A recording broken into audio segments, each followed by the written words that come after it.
In the name of God, the One, Bismillah ar-Rahman ar-Rahim. I begin with the traditional Muslim prayer for the opening of all things, the prayer that precisely emanates from the Silent One and returns unto Him.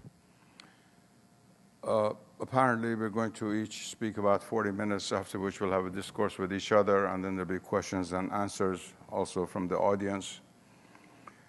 The few words that I shall say are based on the Islamic perspective, and within the Islamic perspective, on Sufism. They're not personal ruminations. They're based on a long tradition of understanding the relation between silence and compassion, which is based on the analysis of the levels of the self, of who we are, and where we come from, and where we're going. I want to first of all make clear, there are some things I have to make clear. There's been too much discussion in many circles in the West about, let's say, Christianity and Sufism, Buddhism and Sufism, and so forth. This is not correct. Sufism is an aspect of Islam. It's like saying a comparison between Islam and Trappist monks. Trappist monks are part of Catholicism, Catholicism is part of Christianity. And Sufism is the inner spiritual contemplative dimension of the Islamic religion. And the same for the Vedanta. As everybody loves the Vedanta, nobody loves to study the laws of Manu, but Vedanta is part of Hinduism. And to do it justice, one has to understand in the context of the great tradition that Hinduism is. But that's not my responsibility to discuss. The other one is. As far as these two perspectives are concerned, which is the subject of this afternoon session, that is Sufism and the Vedanta, each represents the interior esoteric dimension of the two great religions that met side by side in the subcontinent of India from the 7th, 8th Christian century onward. That is Hinduism and Islam. And through the centuries that followed, was a remarkable reciprocity of presence, of discourse, of exchange between the highest representatives of the two traditions. No one has as yet written fully about the interaction between the Vedanta and Sufism over the centuries. But just to give you one small example, the West would not have known about the Vedanta and the Upanishads had it not been for the translation of the Upanishads by a Sufi who was also a prince, Dara Shikoh, into Persian. It was this translation that was later translated into Latin by Anquetil du Perron and presented to Napoleon in 1804 and found its way to Europe and it started all the interest in Hinduism. Very, very few people know that. This is a remarkable chapter of the spiritual history of humanity, the exchange between Sufism and the Vedanta. Of course, that's not going to be the subject for my brief discourse. It's a long, long story, but I thought you should at least know about it. For centuries, great sages have sat from the two traditions and carried out discourse together. But since the subject of this conference was silence, I'm forced to tell you a personal account. I hardly ever do so when I give a lecture, but I shall do so now. In 1973, I went to Madras, where the International Congress of Philosophy was being held in India. I was to give a major philosophical address, but I knew that the greatest living authority of the Vedanta, the Shankaracharya of Kanchipuram, the old Shankaracharya, was living in Kanchi near Madras. So I asked Professor Mahadevan, the great Indian philosopher who was a disciple, to arrange for me to see him. And he accepted. He arranged for me to go and see him. And I went to a garden about 50, 60 kilometers away from Madras. And I was wearing complete traditional Islamic dress. And they put me in this beautiful garden on a Persian carpet. And I sat cross-legged waiting for some time. And after a while, the Shankaracharya came in with a staff in his hand of a sannyasin, which never was put on the ground, with two eyes that were more brilliant than the sun. And of course, I being a Melekha, not being a Hindu, he could not come close to me. And I respect that, of course, very much. I'm a traditional Orthodox person, and I'm not a 19th century modernist in any form whatsoever. I respected that very much. I was not offended. I was very happy. But he came as close as he could. And he sat down like the Hindus do without his back touching the ground, but just sitting on the ground, which most Westerns could not do for more than 30 seconds without falling down the ground or hurting their knees. Don't try it. But they can sit for hours doing this.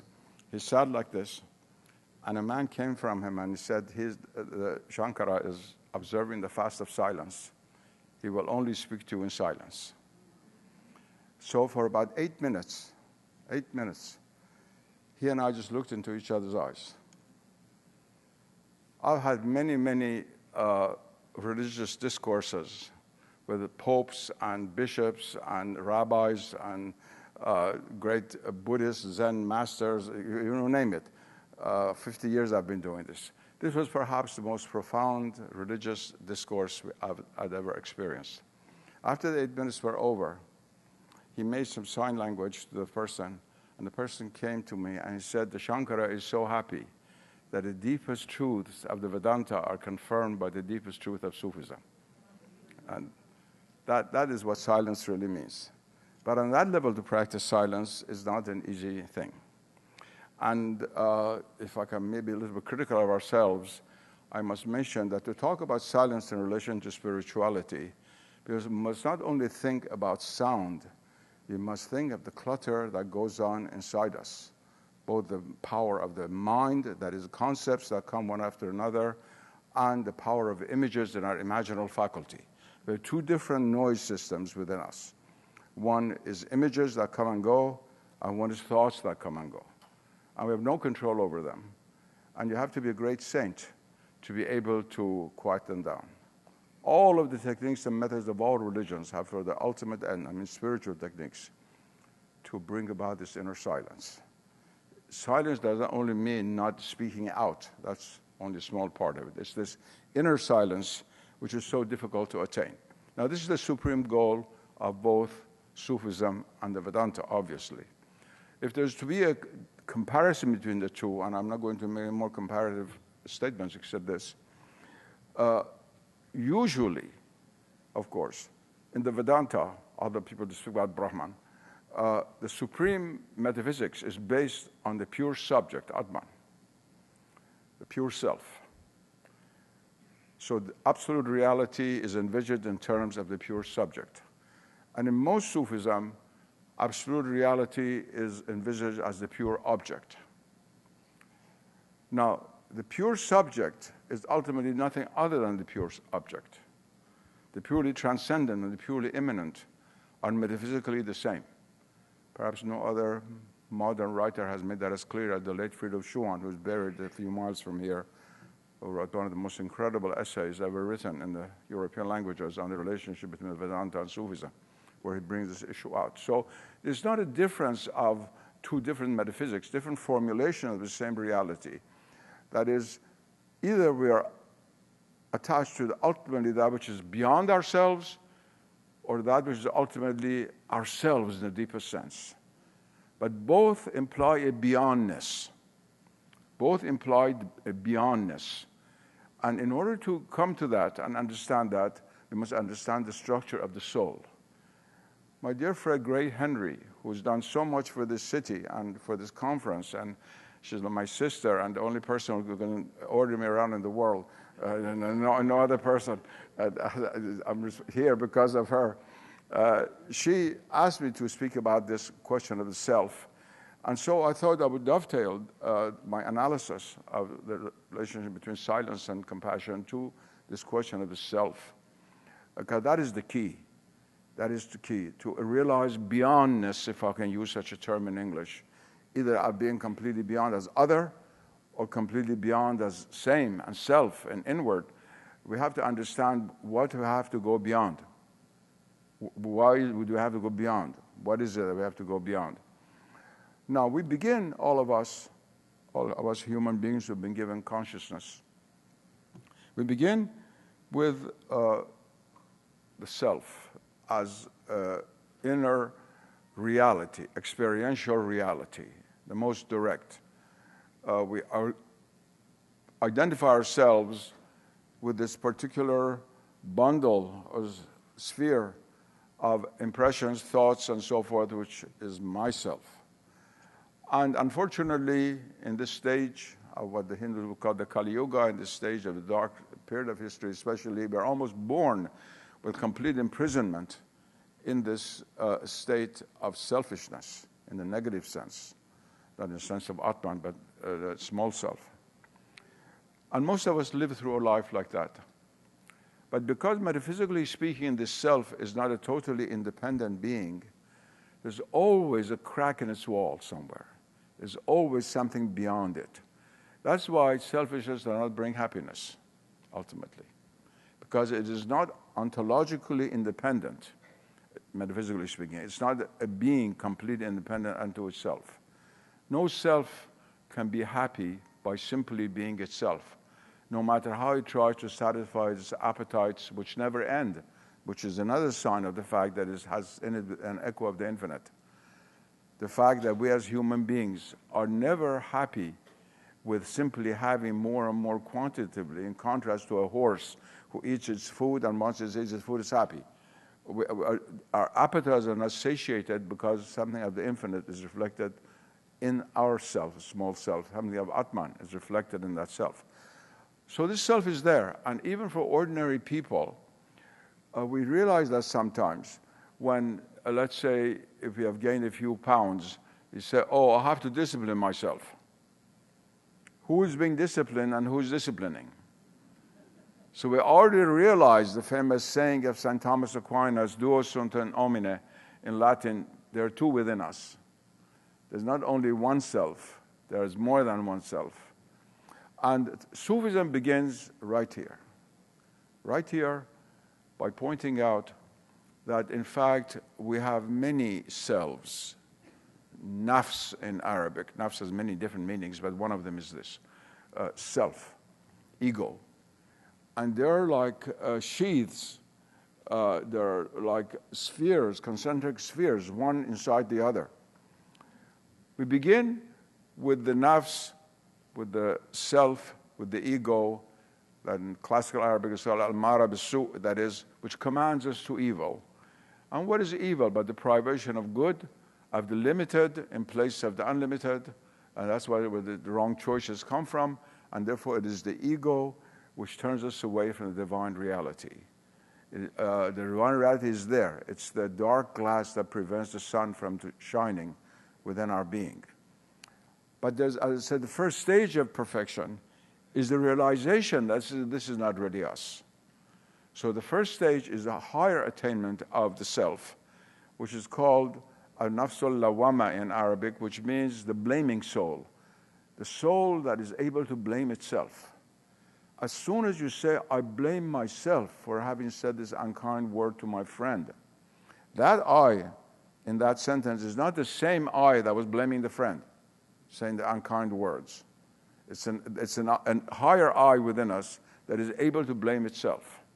That's the first stage of spiritual perfection, of going beyond the limitations of the human substance, the human ego, the human state, is the realization of being able to blame ourselves, to see our own faults. And once we do that, gradually we try to overcome these faults. Now, how this happens, I'm not going to go into the question that is not simply a rationalistic ethics that we read a book of ethics and correct ourselves. The soul cannot be corrected without the grace of God, in speaking Abrahamic terms, without religion, without tradition. And even in Buddhism, which does not have a theistic view of the divine reality, without the compassion of the Buddha. Why? Otherwise, it would be Buddhism without the Buddha. But there is no Buddhism without the Buddha. And certainly in Hinduism, it's emphasized as much as in the Abrahamic religion. So let me use our own Abrahamic terms. Say our own, most of the people here come from Abrahamic families. We have, I know, Hindus and Buddhists and so forth. But anyway, let me use this language, which we all understand. This transformation cannot take place by itself. There has to be what Christians would call grace. Muslims would call grace, barakah, faith, divine succor, divine help, without which, even if we blame ourselves, we will not be able to cure ourselves from the blemishes that we have. That's a very, very difficult thing. Very, very difficult thing. to do, much more difficult than getting 10 PhDs in physics or another subject from the best universities, much more difficult. And once we attain that, however, once we are able to heal those errors of the soul itself is transformed alchemically, like base metal into gold, into what is called nafs al-mutma'inna, that is the soul that rests in peace, that rests in divine peace. And this is the peace from which emanates compassion. This is the point where Islam and Buddhism also have a lot in common. You always have these images of the Buddha, which have tremendous peace in them. I mean, traditional images, whether it's Japanese or Sri Lankan, from Theravada or Mahayana, or of course Vajrayana school in Tibet, with the most beautiful images. They're always a remarkable element of peace, but combined with compassion. And compassion issues at this level of the soul. And once one reaches that, then one reaches the highest level, according to Sufism, which is nafthar radiyatan mardiyatan, as the Quran says, that is the soul that is both satisfied with God and God is satisfied with it. That is the highest attainment. The word satisfied here, reda, from which come so many Arabic names like the word reda, mardiya, and so forth and so on, is a very profound virtue, to be able to be satisfied. We are dissatisfied human beings. We cannot be satisfied. We cannot become satisfied unless we're able to try to go through these steps of perfection to gradually attain the state beyond the limitations of the ego. The great mystery of the human state, which all religions have emphasized, is that the human state needs something beyond itself in order to be human. To deny the divine element in human beings is to live below the human. And Sufism emphasizes that, every religion emphasizes that, and Sufism opens the door within Islam for not only talking about this, but also attaining it. Now, to attain that stage is to realize the truth that the Quran mentions when it says, verily, we created you from a single soul. Nafsun wahida.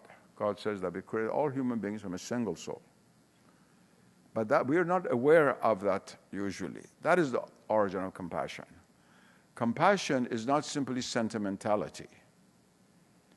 Tomorrow when I speak, I'm going to talk about the relation between compassion and truth, which we oftentimes negate and deny and neglect at very great cost to humanity. I shall say something about that tomorrow. But let me just say here that compassion is not only sentimentality.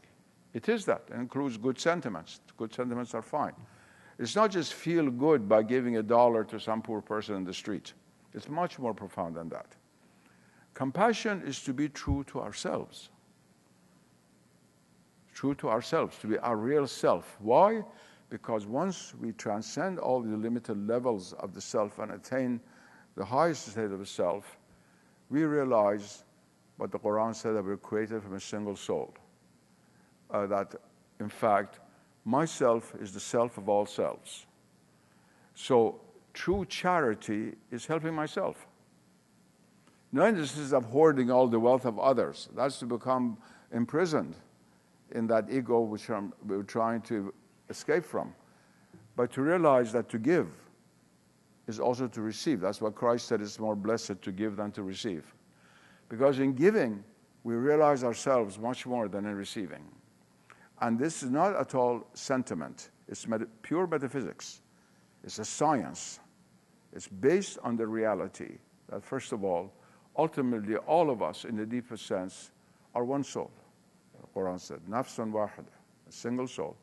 Secondly, in helping others, in being charitable towards others, in showing compassion to others, we're being true to the only thing that is really true in us, that is the Supreme Self. The only thing that is really real in us, the only thing that's true in us, is the Supreme Self. Everything else is maya, is shadow, is half-truth, illusion, or whatever term you want to use. I don't. It's in pure illusion. Maya is not pure illusion. It's also divine play, as Aranda Kumaraswamy said. But usually it's translated illusion. But anyway, it's not ultimate reality. The only thing that's ultimately real is the divine self in us. And so this compassion really is to be oneself and to be truly oneself, to be real. The only way we can be real is to be compassionate in the deepest sense, metaphysical sense of the term. And we have to introduce this intellectual, spiritual element into something which appears to many people to be simple emotions. Even the emotions God has put in our heart, because emotions also reflect deeper levels of our being. The fact that good people are charitable is not accidental. It's related to goodness, because goodness is what takes us away from the confines of the ego, which orders us to do evil, as we say, al-ammara bis-su. Now, there are usually several ways of breaking the walls of the ego. God has provided different ways. That's why I have different forms of yoga in Hinduism, different paths in Buddhism and Islam and Christianity. Some religions emphasize one more, some others. I don't want to go into it if you look compared to religion now.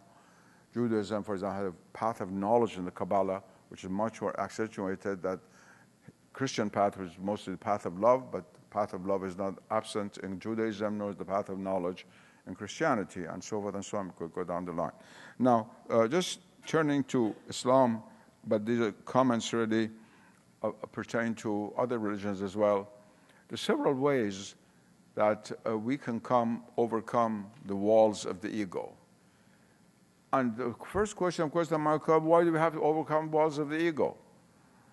We have to overcome it because it suffocates us, because we suffer from it. The dukkha about which the Buddha speaks has to do precisely with this. If we could be happy in the prison of the ego, all religion would be useless. And in fact, nobody would have followed it over the millennia. Anything that has been followed over the millennia must have had some use. Otherwise, people wouldn't follow it. If honey didn't taste sweet, not every civilization would not have honey in one way or another in its diet. This is the same way. This is a very, very important point.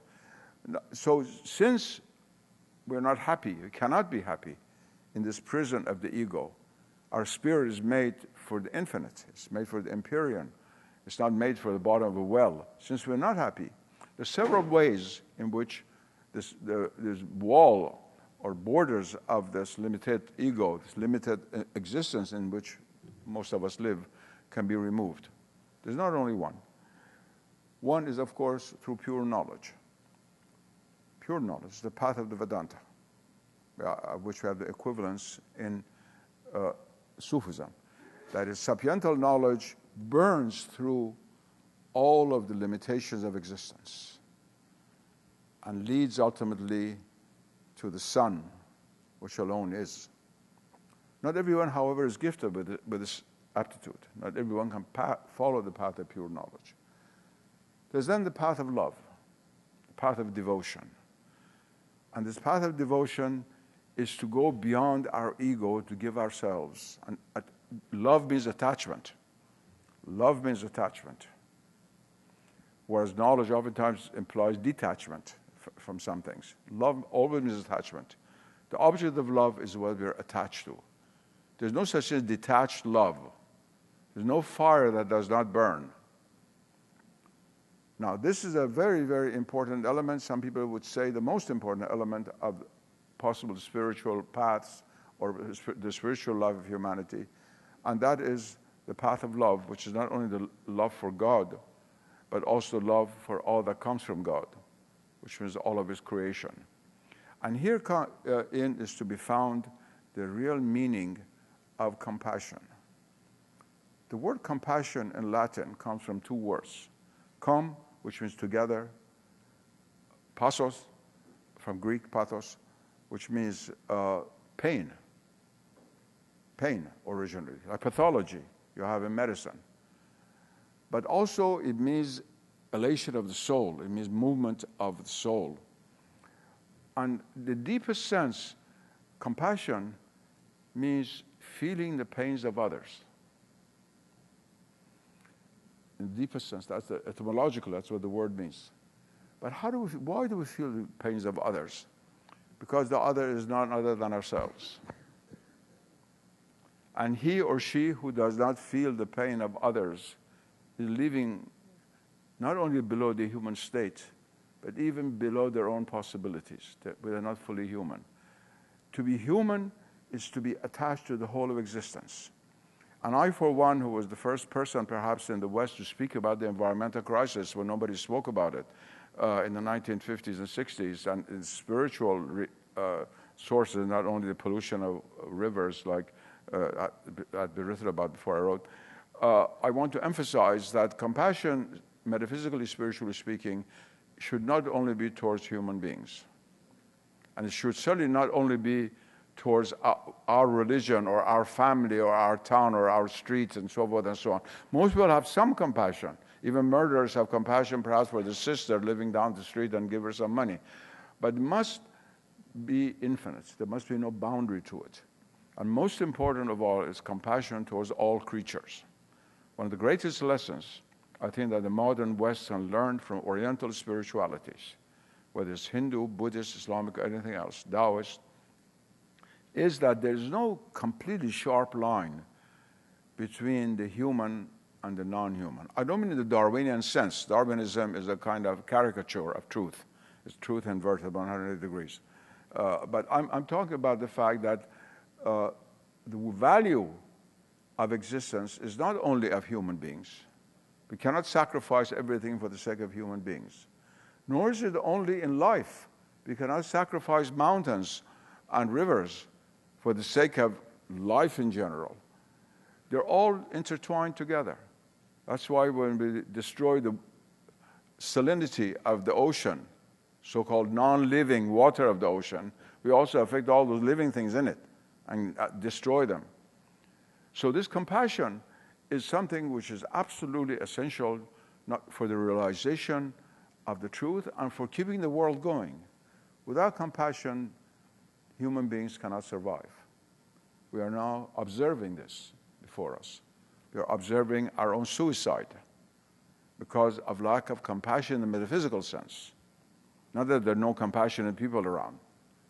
There are Christians who go and open up hospitals in Africa, and they're very compassionate on a human level. They have no interest whatsoever in nature and other creatures because they were never taught that in school. They were never taught that Christianity had anything to say about the sacredness of nature. So compassion in the deepest sense goes back to the metaphysical structure of reality. And in the West itself, in classical texts, in the Middle Ages, in the Renaissance, there were certain philosophers and theologians who wrote about sympatheia in Latin, sympathy. Sympathy is very, very profound. They said between all creatures there is sympathy. The vertical sympathy between heaven and earth, every creature on the earth and heaven, the celestial prototype, and on the earth horizontal between all creatures. Sympatheia means to feel the pain of others. Again, same word, sim and pathos. Its root is the same. And so, when we talk about silence and compassion, we must understand that this is not a sentimental matter. It is to realize the nature of things. And why silence? Because silence is a symbol of the origin before the cacophony began. And it's more than a symbol. It's a very important point. We could say everything that we say about silence about light, because light and sound are the two fundamental phenomena which usually make use of in all religious texts to describe metaphysical truths. We talk much less about perfume, although occasionally, for example, in Islamic hadith, the Prophet spoke about perfume. But usually it's light and sound. And why is it that we always talk about holy silence? We don't talk about holy darkness. Because if you talk about the symbolism of light, what corresponds to silence and sound is darkness and light. And that darkness is there in metaphysics. Nicholas of Cusa speaks of it in Christian metaphysics. And it's very, very important in both Hinduism and Islam. You have the night of Brahman in Hindu cosmology. I dare not speak about Hinduism with all the great authorities from India here, but I'm a humble student of Hinduism also. I've studied for years at Harvard and reading the works of Kumaraswamy and going to India, and a very, very humble student. Never write about Hinduism because that's not my field, but I know this much about it, that according to Hindu cosmology, the world is reabsorbed into the reality of Brahman. And then you have the night of Brahman, in which is just pure darkness. There's nothing. It's a nothing, which is a no thing, but it's everything. It's not a nothing, it's the everything, from which then the next day of Brahman emanates, the next cosmic cycle and all the mantaras and yugas and so forth and so on. And in Islam, we have the most beautiful image I've seen in any poetry, in Sufi poetry, about the symbols of night, which is called black light. The light, which is black because of the excess of its manifestation, not because of darkness, because the excess of its glow. And there's this divine poem in Gulshan-e-Raz, the secret rose garden of Shabastari, my favorite Sufi poet along with Hafiz and Rumi, who says, you think of God in the world is Shab-e Roshan Miyan Ruz Tariq, the Persian poem, and illuminated night amidst the dark day. The day seems to us to be luminous. It is really dark, but it's also separation from the divine. And the night appears to be dark, but it is illuminated because it symbolizes the non-manifested. Silence in terms of light rather than sound. But why do we talk about silence all the time? Because we, except great saints, cannot make light, but we can make sound. That's the reason. That's the reason. And so silence is also very important from a practical point of view, from the way of reining in a sense, the whole cosmogonic process of generation and returning it back to the source, to the principle. And that is why there's always an element of silence in spiritual people. Don't forget that according to every religion, we are here not because of silence, but because of sound. According to Hindu metaphysics, the sound Om, we're not here, we will not be here. The book of John says in the beginning was the Word. It didn't say the beginning was silence. And the Word was associated with Christ. In Islam, it says, قَالَ اللَّهُ كُنْ فَيَكُونَ in the Quran. God said, be, and there was. So we're here not because of silence, we're here because of divine sound. This is very, very important to remember. And so, what is spiritual in every spiritual path is this great mystery that sound, this sound, sacred sound, brings us back to sacred silence, whereas cacophony does not. But we come from silence, but we are in sound. And so it's through sound that we go back to God. And I believe that a lot of Westerners who practice meditation, when it's not combined with an active element, something like japa or dhikr, we have very great difficulty really getting to the source. There's only half of the process. I don't want to give any directive for others, that's not my business, but when you look at the totality of things, you realize that, as the Sufis say, we have come into this world through the Word, and it's by the Word that we shall leave this world. And the Word here, of course, means the name of God, the manifestation of God. And you have exactly the same things in Christianism, in Hinduism. In Hinduism, there's so many references to this. And even in Buddhism, where there's not supposed to be a divinity in the sense of Ishvara or Brahman or Allah or something like that, nevertheless, we all know the significance of Nimbutsu, of various forms of ejaculatory prayer, especially in later forms of Buddhism, in Chan and Zen, and Jodoshin, especially in Japan, more than Zen.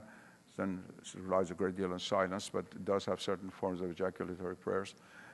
All of these point to the fact that when we talk about silence and compassion, we must understand what the silence is. How do we reach silence? How do we become quiet? And where are we? Why is it that silence leads to compassion? And let me finish, my time is up. I was supposed to speak 40 minutes, and it's exactly 40 minutes.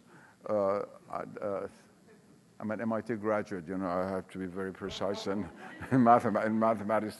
I'm not one of wandering dervishes who speaks for 4 hours instead of 4 minutes. We are in this world because the primal silence was broken by the sacred silence itself.